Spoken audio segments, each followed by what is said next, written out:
is it possible that we would be here today with Republicans who care so much more about their bosses than their own constituents? How could they care about Jeff Bezos, who just spent $50 million in Venice, but they don't give a damn if people are going to stay alive after this bill vote? And so my colleagues have said that we're going to use all of our power today to liberate us from Trump and Noam. We're going to use all our power today to vote to ensure that billionaires pay their own fair share, because it is important for people to know what's in this bill. Because you know who's left out of this bill? You know who's betrayed in this bill? It's working people. It's people of color. It's immigrants. It's women. It's people with disabilities. The exact people who have had to fight and demand every freedom, every liberty this country has denied them. The big ugly bill is just different packaging on the same old imperialistic segregationist policies our communities know so well. And listen, we know what we have to do because we've done it before. They're going to try to control our bodies. They're going to try to starve us. They're going to try to poison us and make us sick. They're going to try to use force to make us afraid. But you know what else we know? That we're going to win. It may not look like that right now, but I know that we're going to win because we have won before. We've won a right to bodily autonomy. We've won on Medicaid expansions. We've won on clean energy jobs in many states in our country, some of them bluer than others. But we know that power does not concede nothing without a fight, and that when we fight, we win. And that is why we're here today. We're saying that we're standing up, whether it is for rural families seeking health care, children seeking lunch at school, or refugees seeking asylum. Our struggles are interconnected. Our freedoms and our ability to stay together are interconnected, and our freedom and liberty can only be realized when everyone gets to have it. And we know that generations before have fought imperialism, monopolies, oligarchies, unchecked capitalism, and even wannabe kings. That is why we are here today. And that is why I'm here with a number of members of Congress who are ready to fight like hell for you. Not for billionaire bosses, not for Donald Trump, not for Secretary Noam to get more money to militarize our communities, for you. And so to talk about how they're fighting for you, they've been fighting all night, I want to introduce to you one of my colleagues who is a champion of justice and is holding the line, Congresswoman Pramila Jayapal from Washington State 7th District. Thank you so much, Congresswoman Ramirez, and all my colleagues who are here today, all the advocates who have been on the front lines of this struggle to say that when we fight, we win. Let's be really clear. America would not be America without immigrants. Our Statue of Liberty, that ultimate symbol of freedom, reminds us every day of this.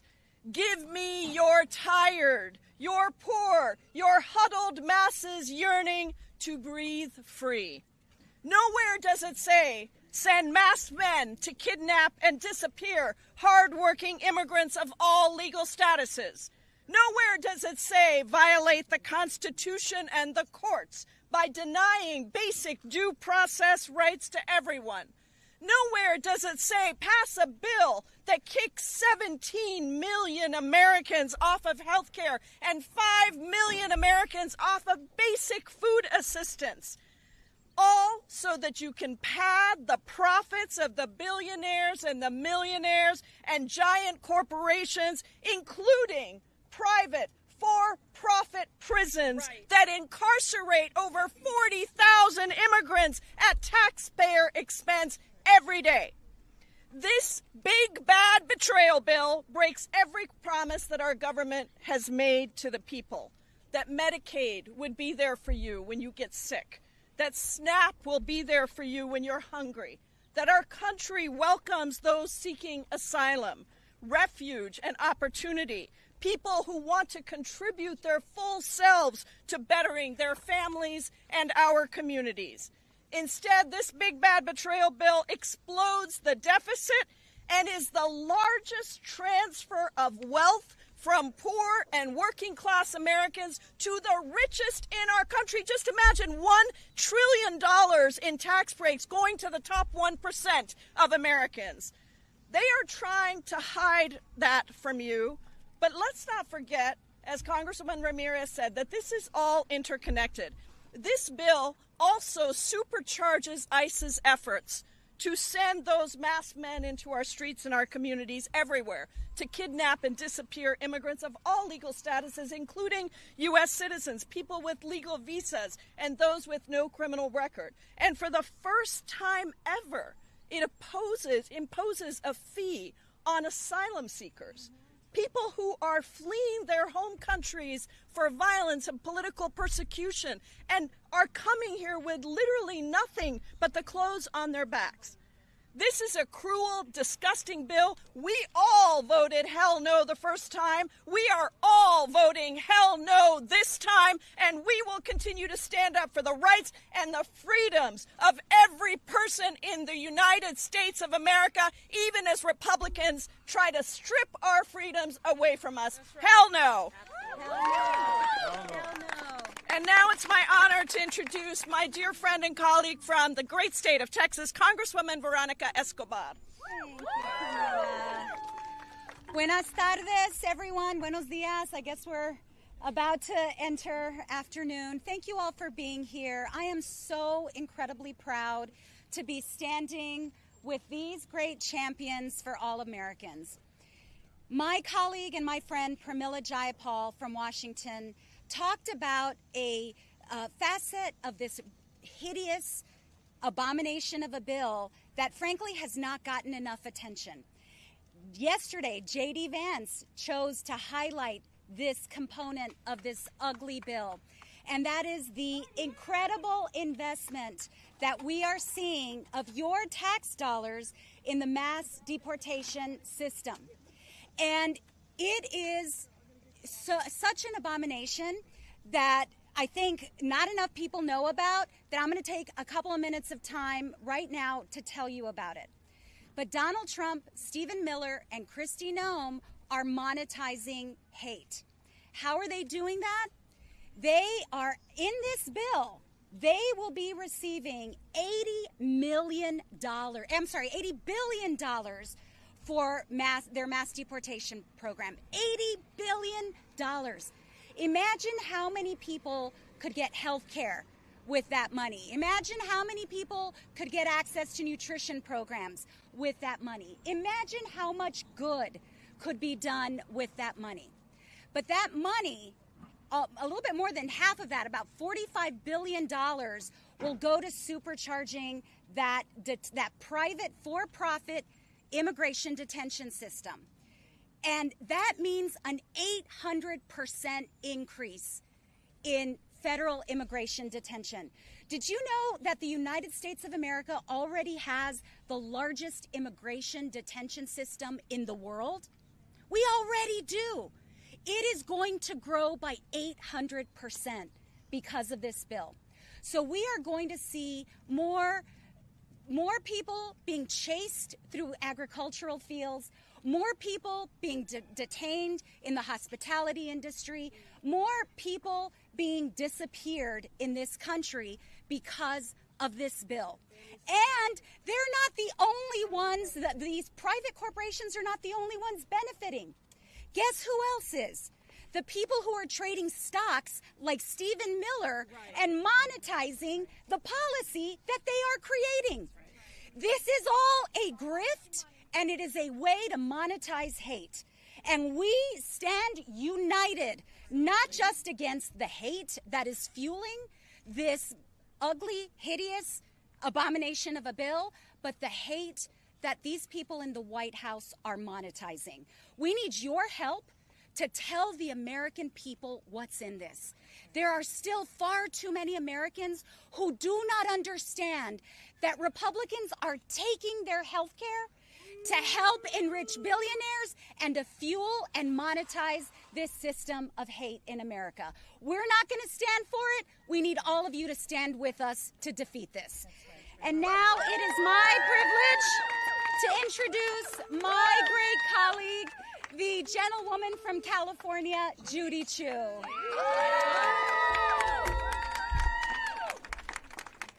Hello, I'm Congressmember Judy Chu from California's 28th District. And I'm proud to stand with all my colleagues in opposition to Donald Trump and Republicans' big, bad betrayal. This bill is a betrayal for all of the constituents we were elected to serve. And it goes out of the way to continue this administration's vilification of immigrants. On June 6th, Donald Trump started these massive raids in Los Angeles, terrorizing hundreds and thousands of immigrants. And on one day last week, masked immigrant agents jumped out in Pasadena on Los Robles Boulevard in front of the Winchell's Donut. They did not identify themselves, but they snatched away 6 immigrants that were simply trying to get to work. A crowd gathered, and one young man tried to take a picture of the license plate of one of the cars. And that masked ICE agent jumped out and pointed a gun, ready to shoot that young man dead. How about that? That's how far they were willing to go. And their family, sick with worry, asked me to go down to the Metropolitan Detention Center to find out what was going on with their beloved family member. I went down there, and guess what? They refused to let me in, even though it's my right to go in there and inspect the facilities. Shame on them. Shame. But we know what Donald Trump is doing. We know that part of his big, bad, ugly bill is the vilification of immigrants. And we know that his bill is aimed to make immigrants and all Americans suffer. He wants to make 1 million children at risk of going hungry because of something completely out of their control, not having a Social Security number. This bill will strip Medicaid, Medicare, and SNAP coverage from people who are here lawfully, refugees and survivors of domestic violence and human trafficking. So this is who Donald Trump and Republicans are targeting. Not criminals like they claim, but children who will go to sleep hungry and people whose only crime was seeking safety in our country. And it takes funding away for the most vulnerable and puts it into an ineffective border that will give ICE more than 13 times their current funding to detain immigrants, and undermines regulations that will ensure that children aren't stuck in detention interminably. But we're not going to stand for it. No, we aren't. We are fighting back. Trump is trying to use this intimidation to silence us, but we will use our voices and our votes today to say to this big, ugly bill, a big, fat hell no! Hell no! And next, I would like to call up from the state of Vermont, and our incredible Congress member, Becca Balint. We're here because Republicans are okay with gutting Medicare, taking health care away from nearly 20 million Americans, taking food away from hungry kids. We're here because they're okay with closing rural hospitals, adding billions of dollars to the ICE budget and trillions of dollars to the deficit, allowing the rich to get even richer off of our backs. This is not what the American people want. This is not what they asked for. So no, Mitch McConnell, we will not just get over it. We won't get over continuing high drug prices. We won't get over having no health care. We won't get over not being able to feed our kids. No, we're not going to get over it. Americans want a fair shot for themselves, for their kids, for their grandkids. They want a tax code that doesn't screw us over. They want health care across America, even in rural areas. They want to see us fighting for a better life for their families. They want us to put working people over profits and over the extremely wealthy, to put the environment over corporate greed. They want fairness. That's That's what they want. They want fairness. Right. That's why we're out here today. And this bill puts that farther and farther out of reach for so many Americans. Instead of alleviating the suffering of millions of people, they are adding to it. That's what they're doing. That is their vision for America. It's going to make us poorer, it's going to make us sicker, and it's going to continue to rig the economy against working people across this country. That's right. And you know it, all we need are 4 Republicans. 4 Republicans to come to their senses and stand with their people. Right. That's what they're asking. We're asking them to stand with their own people. Right. They are betraying working people across this country. They are betraying the middle class, and we cannot give them cover. Just 4. That's all it will take. Just 4. So look, it's dark. What's happening in here today is very dark. But all of us out here, we are hopeful people. We continue to strive for a better world because we are the ones we've been waiting for. We will make it happen. And in the end, we will prevail because we know the American people are with us. Thank you so much. And now it's my pleasure to introduce Maxine Dexter, MD. From Oregon's 3rd. I was like, you're from Maryland? You're not the only one who's done that. Good morning still. I really appreciate the hopeful message that we all have. We cannot give up. I am the Congresswoman from Oregon's 3rd, and I can tell you my constituents have not given up. I'm getting calls, I'm getting emails. We have to stand together to fight this tragedy of a bill. I came to Congress to build a better future. I stand on the precipice of privilege because the government invested in me and my working family to give me opportunity. But today we are forced to defend the most basic standard of human decency. This big, ugly betrayal bill is an all-out assault on immigrants, on families, and on the values that define us as Americans. And let's be clear, this border bill, as it may stand, doesn't fix our immigration system. It doesn't offer solutions. Instead, it supercharges cruelty, allocating some $150 billion to fund a vast machine of detention, deportation, and militarization. And just take this. The bill earmarks $45 billion for ICE jails, for-profit institutions, including Trump's dystopian alligator Alcatraz. That's over 13 times, yes, boo! It's over 13 times ICE's current detention budget. It funnels $30 billion into expanding ICE enforcement with zero oversight or accountability. And people in my community are scared. I know everyone across this country is scared, and that's the point. They win when they intimidate us and instill fear in us. So we have to fight back. I'm honored to partner with Congresswoman Jasmine Crockett to introduce an amendment that was voted down last night, banning ICE agents from wearing masks and going without identity. You don't know who's rounding you up. We don't know. And if you're doing the government's work, you should not be shamed. You should have your face out there and your officer number out there because you're doing your duty. But that's not what they're doing. They're being cruel. They are breaking the law, and they're undermining all of our rights. I'm here to say that this bill is a betrayal. I'm going to stand with my community, with my Congress members, and we are going to fight like hell. As the remarkable Becca Ballant just said, we only need 4 people to find their courage. So let's push hard. Let's not give up hope. And with that, I hand it over to Lou Correa. Sorry. Yeah.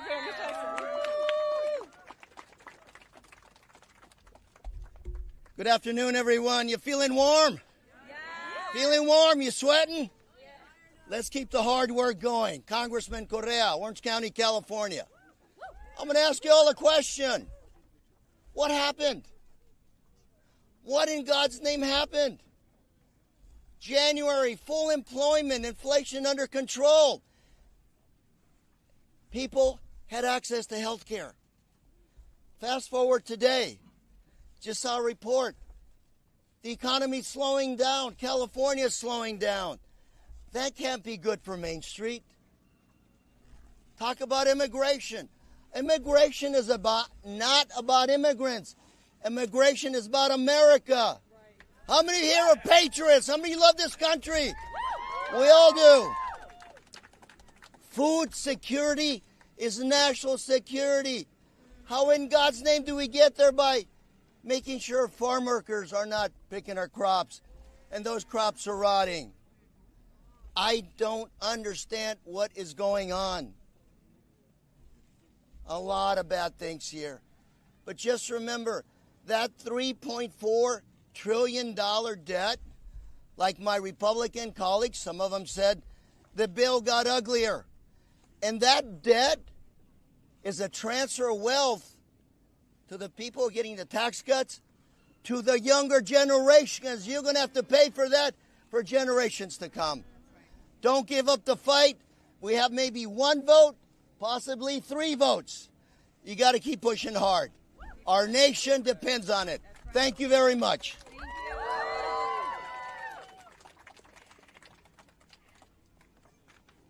It is hot. We're sweating here.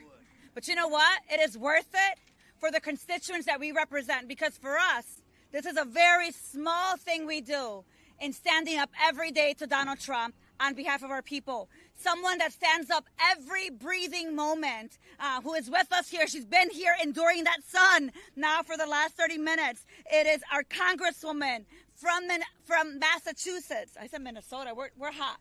Ayanna Pressley.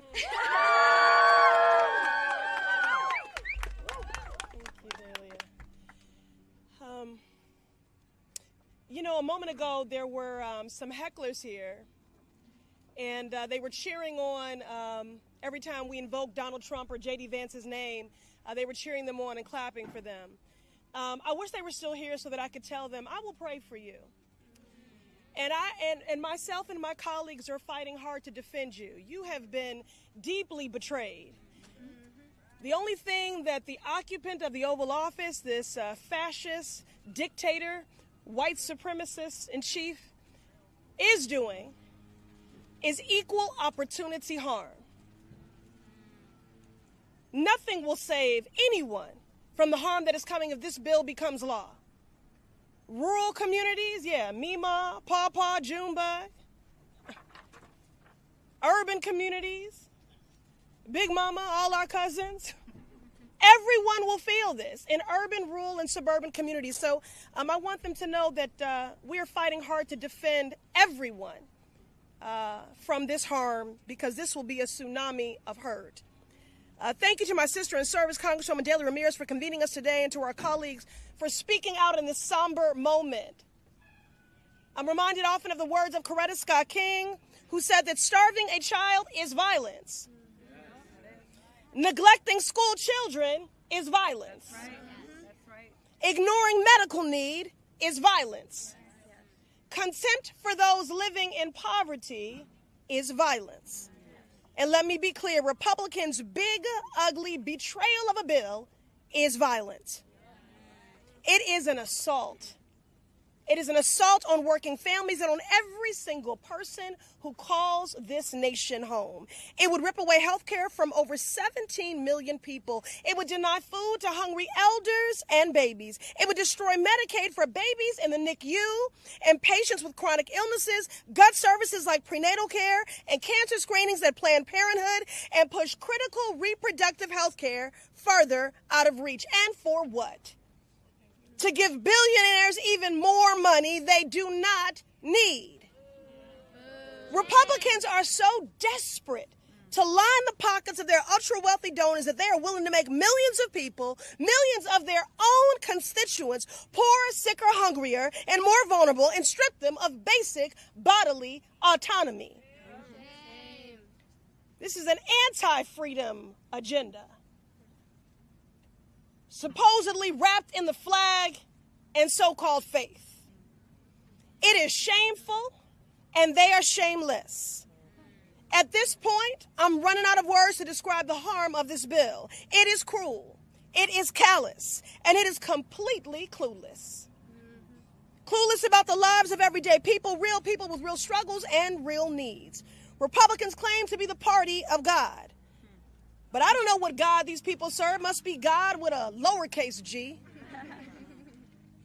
Because as someone who grew up at the knee of my grandfather, a Baptist preacher of a small storefront church, spent my summers in the South at Vacation Bible School, I have yet to find a psalm that says, thou shalt make people poorer, hungrier, and sicker. But that's exactly what this bill would do if it becomes law. And we must do everything in our power to ensure that it does not. In addition to slashing resources that help people make ends meet, this bill would also shamefully fund Donald Trump's unlawful mass deportation agenda, pouring more money into ICE to terrorize our immigrant neighbors. The cruelty is the point.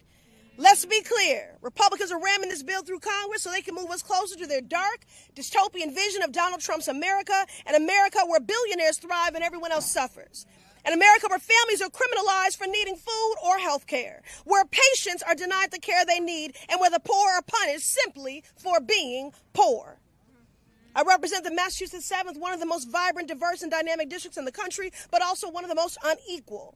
A district home to one of the highest concentrations of community health centers, which provide life-saving care to 1 in 3 of my constituents. A district where hospitals have already closed, and where others would be at risk of closure if this bill becomes law. Across the Commonwealth, over 320,000 people would lose health insurance. At least 103,000 could lose food assistance. Over 11,000 manufacturing and energy jobs would be cut. ACA premiums would skyrocket and energy bills would go up. Behind each number and statistic is a family, a parent, a child, an elder, a loved one, and as much as J.D. Vance may call them immaterial, these are people's lives and livelihoods. Republicans in both chambers rushed this bill through under the cloak of night. They're hiding like they always do because they still have some semblance of shame, enough to run and hide, but they still have time to reverse course. God grant me to the serenity to accept the things I cannot change, the courage to change the things I can, and the wisdom to know the difference. You can change this. This legislation is not inevitable. And we will continue to resist, to obstruct, and to fight with every tool to stop it in its tracks. Because as our late movement sibling, the great Cecile Richards, once said before she transitioned, the question will be asked, when everything was at stake for the country, what did you do? And the only acceptable answer will be everything that I could. That's right. And with that, do you want me to bring Hank? I think Rashida, she's been here. Oh, okay, yeah. Hank, yeah. Woo. You know, it's a little detox situation going on up here. We're going to have great, great, great skin. I want to bring up my sister in service, a righteous justice seeker, Rashida Tlaib, representing the great state of Michigan. That's right. Thank you all so much. Thank you so much to Congresswoman Ramirez for her leadership. She's absolutely right in regards to the fact that we know in here there are folks, again, profit-driven in regards to what is happening with this bill. But I want this to be very clear. You know, the president has decided on this July 4th deadline. This is a generic deadline, y'all. Has nothing, absolutely nothing to do with whether or not we need to get done right, or if they even give a shit about the people that are being impacted by this. It is nothing, there's nothing, and the president needs to know, nothing patriotic about kicking people off of Medicaid and health insurance. There's nothing patriotic. I mean, when I see that this is going to be the largest transfer of wealth from poor working people to billionaire class, when I see statistics that say the 0.1% is going to get close to $300,000 in tax breaks, while our families, again, are going to be struggling with this broken, inhumane healthcare system. You all know Medicaid is already just a Band-Aid, and they're about to rip it off. You know who's calling my office? It's not just the seniors and working class families. It is also parents of special needs children who tell me that, yes, they have insurance that helps their children survive, but Medicaid helps them thrive because of the wraparound services that Medicaid will cover, but their private insurance company doesn't. This is the stories that is completely missing. They will tell you over and over again, we're not cutting it. It's a complete lie. I'm so tired of them in there telling me. I got a media outlet in Michigan telling me that my colleague says rural hospitals are not going to close. What the hell are you reading? Who is telling you this? These are nonpartisan organizations that are telling you the truth. that hospitals will be impacted. Because we're talking about 17 million of our neighbors. All there embedded. Of course, we're talking about Medicaid and food assistance. But look what they're trying to do in making profit off of ripping our families apart. You know, in my city, I just saw them ripping our families apart, coming in, like completely like dehumanizing, vilifying my immigrant neighbors. And they're all doing it because we know, and I read Representative Escobar's op-ed, you can see how it's tied to the for-profit detention centers. You can see that it is a shift to the billionaire donors that give him money. You can see it. There's nothing beautiful about this shift or cutting people off of food. There's nothing. When you say to my residents, oh, it's only going to be $10 or $15 cut in food assistance, do you tell one of my seniors that? That is life-changing for them because we're already giving them the bare minimum, y'all. Right. We are. And you don't get me started about the fact that they're gaslighting and misleading the general public. You know, this is not about waste. If it was, you know where there's waste? I remind them all the time, they haven't passed 7 audits in a row. But you go and increase $150 billion to the Pentagon budget? Where over what, 40% of their assets are unaccounted for? Why? Is it because that's where your war machine donors get their support? Your friend Elon Musk gets his subsidies? The Pentagon budget increases while we cut people off of health insurance. Hasn't passed 7 audits in a row. 7. So this is not about that. It's about making sure the working poor, our residents, the majority of Americans that are just trying to make ends meet.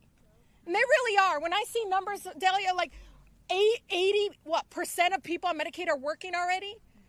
When I hear my residents call me, I mean, one is a frontline worker, and they still kick her off and on. We got to help and fight to make sure that she gets back on. They're already doing all the verification that's needed. This is all because they want to shift, because it has nothing to do with waste.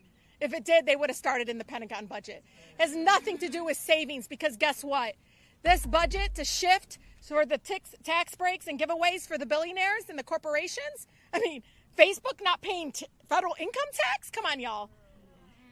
Shame. It is not about that, because they increased the deficit by over $3 trillion. This is about making money for their donors and doing it off the backs of our residents. Shame on them. Shame. And to Congressman John James, this is something I need to say. Your community, you're right there. I know for a fact here every day they're in front of your office begging in wheelchairs. Some of them on breathing machines, begging you to choose them over this president. And you're excited and saying, let's go and vote for this. And you're lying to them and saying you're not going to get pushed off of Medicaid. Shame on you. We only need 4. You should be one of them, John James. You should be joining us. And the Michigan delegation are standing up and saying we're going to choose, again, our residents over this president, over, the billionaire class. And you think you're going to become governor of Michigan? You're not going to be even near the governor's office cutting Medicaid. Shame on you for lying to the residents. And again, this is folks I've met with. And they're telling me he won't even meet with them. Shame on the folks that will not choose their residents. Shame on them. That's why you're here. But we'll show you, because we won't forget what you did. Thank you. And with that, I get, is it Abraham? I was going to close us out. Who is it? Hank Johnson. Oh, Congressman Hank Johnson, who I absolutely love and adore. I really do. Actually, Hank just looks at me, and I know he's for the right cause. Yeah. Thank you, darling. Thank you.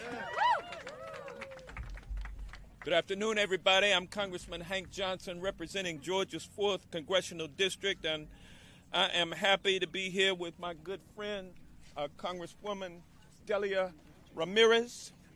And also, I want to give a shout out to the Human Rights First organization for convening us today for this press conference. It's hot out here. I want to thank you all for being here, and I want to thank these brave souls behind me for being here. Let's give them a hand. Because they are representatives of communities that have been living in terror over the last 6 months. a particularized terror when it comes to immigrant communities. And anybody that doesn't look like a white male, anybody in a community of people who look like you all, got to be worried about getting snapped up by a band of hooded, masked people wearing camouflage, jumping out of a car and snatching you up off the street. And maybe not you, but maybe your brother or your father or your mother or your uncle. The little children terrorized, being prepared for life without a parent. That's the kind of terror that is going through neighborhoods now, watching as people who are trying to do it the right way, going to immigration court, get snapped up at immigration court, only to be deposited into a private for-profit detention facility. Shame. And where the American taxpayer is paying a private entity to house not just men, not just able-bodied women, but older men, older women, and most egregiously, children. So I was proud to introduce in this big, bad, ugly bill that we are considering today an amendment that would provide for attorneys to represent infants and 2-year-olds, toddlers, who find themselves brought before an immigration court judge in an immigration courthouse with ICE masked individuals running around rampant, snatching up people. They are in fear, a child. And then they're expected to go to court for their own immigration proceeding and argue against a government lawyer that they have a right to remain in this country for whatever the reason might be. That child does not have the right to an attorney, and so I introduced an amendment that would correct that and provide funds. But of course, the people in control, the MAGA Republicans in control, won't accept that amendment or other amendments that go to the humanity of our brothers and sisters, our children. They won't accept it because they're hell-bent on delivering a tax cut to Jeff Bezos and or Bezos and Mark Zuckerberg and Elon Musk, and also crypto king Donald Trump himself, giving them a tax cut paid for by cutting benefits to those who need it most: the sick, the disabled, the elderly, the infants and the children. Medicaid is being cut by $1 trillion, and Medicare is being cut by $500 million. So it's going to hurt. And while you're cutting those benefits, you're adding $100 billion for immigration enforcement inside the United States of America. You're taking money from those who need it and funding these ICE operations that are terrorizing these neighborhoods and terrorizing the people that live in them. It's not right, and we need to stand against it, and I appreciate all of you all for being here today. I am a human being, and I am united in faith and love. I'm reading this sign for immigration freedom, and you should be too, because we all came to this country. We all came to this country as immigrants, and we can't allow one group of them who actually imported or enslaved people like me, people who look like me. They made us come over here, but we built the country. It's our country. You helped build it too. It's your country, and we're going to win back our country, ladies and gentlemen. July 4th is Independence Day, and it'll have a special meaning this time we celebrate. So don't be afraid. Continue to come out. Continue to protest. Nonviolent, peaceful protest. And ladies and gentlemen, even though it may look bleak today, we're going to win tomorrow. So thank you. And now I'd like to bring up my colleague, Representative Ro Khanna, out of California. Thank you. I want to thank Delia Ramirez for her moral leadership on immigration and on human rights. Now, I'm a son of immigrants from India, but I'm here today to speak not about recognizing simply the human rights of immigrants, but to speak about how Trump's draconian policies are degrading the American soul and taking away freedom from American citizens. You see, now, if you're an American citizen who dares to love or befriend someone who happens to be an immigrant, you live in fear that you may be harassed or investigated. If you're an American citizen, naturalized, who thinks that they may want to go abroad to visit, you live in fear when you come back that the TSA agents may stop you and not let you in to the country of which you are a citizen. If you are an American citizen who's at work, at a restaurant, at a hotel, at a construction site, and you think you want to be decent to a coworker, to give them some water or give them some food or give them some loan, you now live in fear that this administration may deport you or detain you or harass you. And if you are an American citizen who wants to protest and engage in free speech, and you want to do so with others who are immigrants, to speak out for a cause you care about, you today live in fear that you may be arrested, that your freedoms may be curtailed. You see, I'm a student of history, and this I know. In the history of the world, free societies do not thrive when they engage in state control of immigration in a draconian way. It goes all the way back to the ancient Greeks. The Spartans and the militarized societies, they controlled their people and said, do not have immigrants amongst your mix. The Athenians, the free people on which our nation was founded, they said to the immigrant, come in, see our greatness, see our excellence, and then take that away to your lands. My friends, I believe the American people are a proud people, a free people like the Athenians. Those values are what allowed my parents to come to this country and be treated fairly. Those values are what allowed a Philadelphia-born Indian American to work hard, to be educated, and to make it to the Congress. We speak not out of weakness. We speak out of a true sense of what makes America a proud people, a free people, a people worthy of our ideals. So thank you all for being here.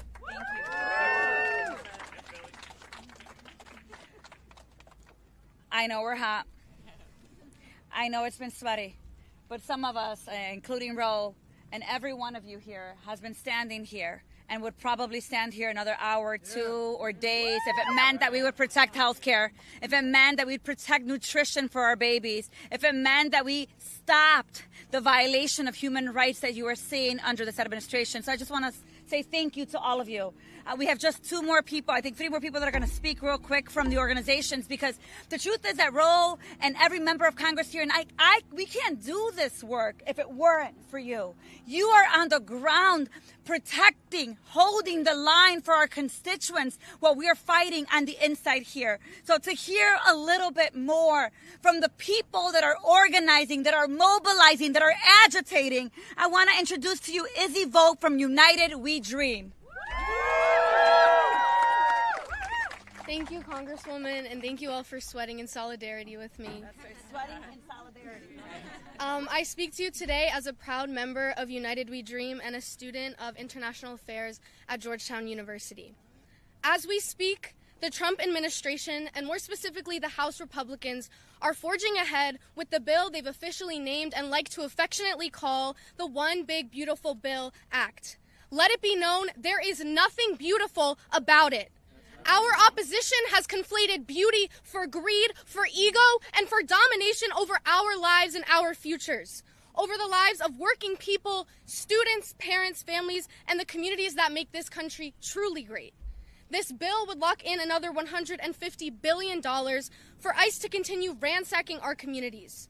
It would give tax breaks to the ultra-wealthy while working families struggle to pay for groceries, and millions are left uninsured after the largest cuts in history are made to Medicaid. Let it be known that this bill is not beautiful, it is an abomination. This bill is the result of gluttony and spiritual decay. That's right. My friends, we are more than just the resistance to this abomination of a bill. We are the builders of the world that is to come. That's right. Thank you. Our opposition has built their power on lies. We must build our power on truth, and the greatest truth that I know is love. That's right. Love that understands our freedoms are not only interconnected, but can only be won together by and for all of us. We must reject the nihilism of this moment and choose to keep showing up for each other, despite the fear and despite the despair. We must choose to build a new world order that reveres each of our lives. Bell Hooks once wrote, "The choice to love is the choice to connect, to find ourselves in the other." We have a responsibility to uphold this true beauty, to marvel at it, to revel in it, to rest alongside it and let it fuel us. Not by dumping gasoline on it and letting it burn out quickly, but by each and every day adding kindling to the flames, increasing our light, our warmth, and our dedication to finding ourselves within each other. As Dr. Martin Luther King Jr. put it, we must match their ability to hate with our ability to love. Right. That's right. That's right. Because there will come a day when the dust of this despotism settles, and when it does, we as a working class multiracial movement must be ready to build something truly beautiful from its ashes, something so unapologetically grounded in love that we squash any attempt to recreate our own oppression or the oppression of any of our neighbors. Our opposition is disciplined in the power of greed and division and fear, so we must become even fiercer in our discipline of love. This is a matter of life or death, and it is a choice we get to make. The Trump administration and the spineless Republicans in our Capitol have made the choice to put millions of lives on the line each day, and this bill is their most lethal weapon yet. Do not let them fool you. Our response must be a resounding commitment to life. To commit to one another in the face of such hate, we must choose love. That's right. I would like to conclude with some lyrics from Nina Simone's rendition of New World Coming, written by Barry Mann and Cynthia Weil. There's a new world coming, and it's just around the bend. There's a new world coming, and this one is coming to an end. There's a new voice calling, and you could hear it if you would just give it a try. And it's growing stronger with every day that passes by. There is a brand new morning, rising clear and sweet and free. There's a new day dawning that belongs to you and me. Yes, a new world is coming, the one that we've all had visions of, and it is coming in peace, it is coming in joy, and above all, it is coming in love. Thank you so much for listening.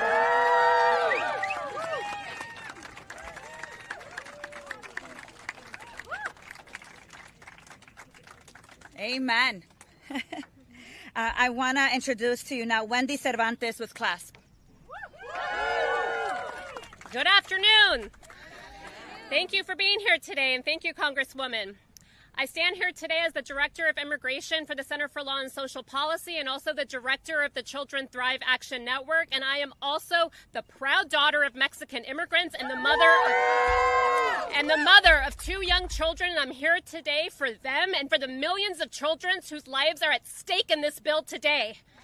We've opposed this bill because it will take our country backwards on years of progress to make the American dream more attainable for all families. Because of this bill, millions of kids, citizen and non-citizen alike, in both immigrant and native-born families will go hungry, lose health coverage, and fall into poverty, all so that billionaires can get a tax break.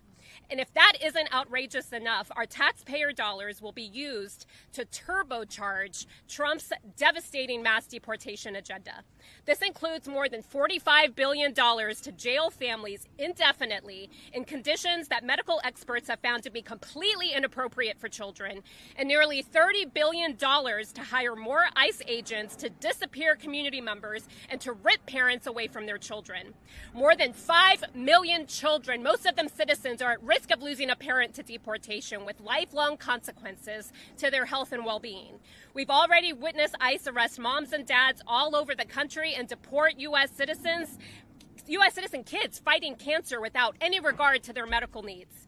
This bill also cruelly targets unaccompanied children, making it harder for them to reunify with their family in the U.S., allowing for their rapid return to a country they fled without the opportunity to go before a judge, and subject those in government custody to concerning physical examinations.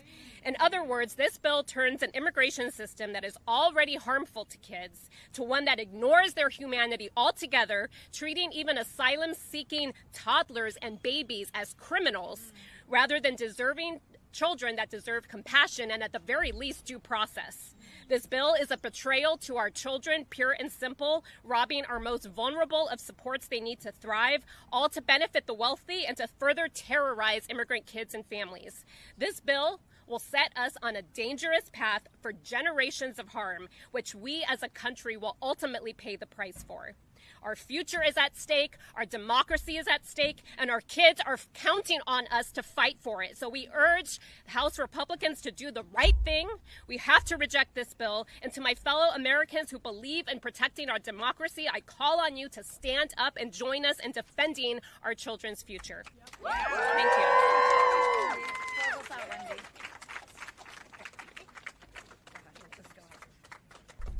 Hi, I'm Uzra Zayed, the president and CEO of Human Rights First and the proud daughter of Indian immigrants.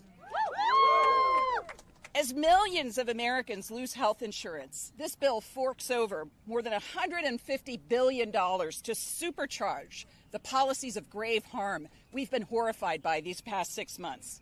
It will fund more disappearances of people seeking asylum in our country, more masked agents in our courtrooms and our neighborhoods to detain and manhandle those following the rules to be here, as well as American citizens, American children, survivors of cancers, and American elected members of Congress. It will mean more prisons where families, including infants, can now be incarcerated indefinitely due to this big, ugly betrayal of a bill. This is a historic dismantling of legal protections that were put in place to safeguard children, refugees, and other survivors of persecution. And it marks a fundamental betrayal of our long-held commitments to humanitarian protection. The list of cruelty enacted by this bill is long, and it taxes the soul of this country. It excludes lawfully present refugees, asylees, and survivors of human trafficking and domestic violence from nutrition and health care. It gives a new $10 billion slush fund to DHS to ramp up expulsions and detention without any civil or human rights protections. And it imposes unprecedented and exorbitant fees that will prevent survivors of persecution from accessing asylum. This bill will lead to preventable deaths, put children at risk, and undermine our democracy. And to paraphrase Senator Booker, opposing this bill is a matter of right or wrong, not right or left. All members of Congress should oppose this wasteful and shameful bill. And Human Rights First will not remain silent. In standing up for immigrants, we are all standing up for Americans.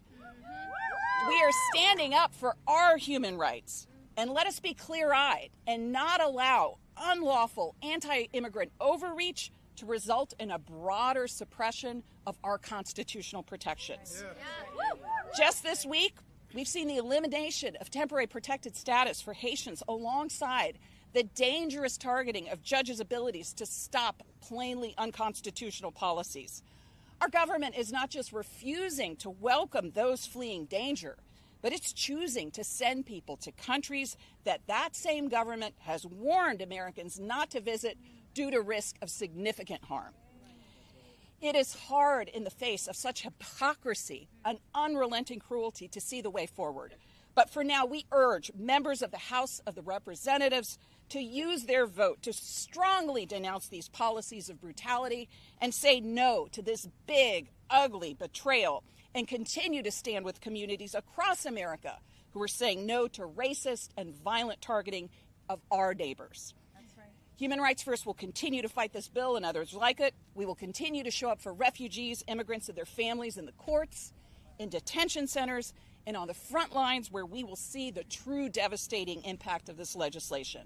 And we will continue to welcome with dignity the most vulnerable newcomers to our nation in accordance with U.S. law and who we are as Americans. Thank you. Thank you, Audra. So you've heard it. We're not giving up. The bill has not passed us yet. I'm hearing my colleagues are getting more and more calls of constituents that are saying, why do you care about billionaires more than my grandmother who voted for you because you promised that you would make her life better? So for those of us that are here, we're about to wrap up this press conference. You make sure that constituents around the country keep making those calls to Valadeo, to Gabe Evans in Colorado, to John James in Michigan. There are many of our colleagues in that building right there, in that air-conditioned building that they're in right now, while they're talking about what they're going to do on 4th of July to celebrate, that they need to be hearing directly from you. Shame on you if you're celebrating the ending of health care of my grandmother, my sister, my brother, my mother, or my father. We will not stop.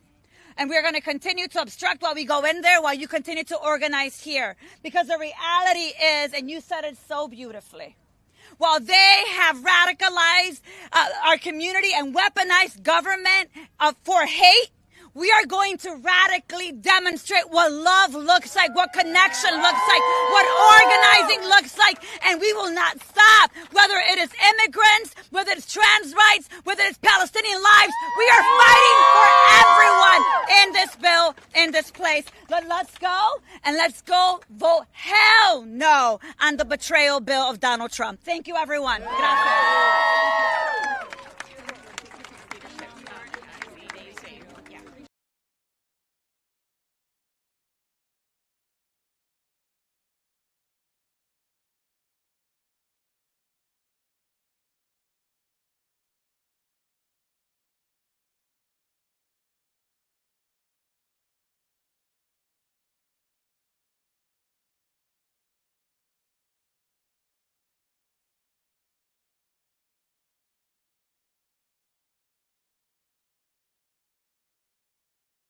Against the oppression